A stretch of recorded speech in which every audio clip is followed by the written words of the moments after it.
كلنا أمل، ونمد يد التعاون لرئيس مجلس الوزراء القادم، ونمد يد التعاون لجميع الوزراء. وثقوا بالله ما جئنا مؤزمين ولا جئنا نعارض لأجل المعارضة.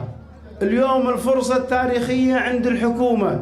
نتمنى إذا الحكومة حيتنا بتحية سوف نرد بأفضل منها. إذا الحكومة جاءت ببرنامج وخطة عمل واضحة لخدمة الكويت، أول من يقف معها نحن وأنا بالتحديد.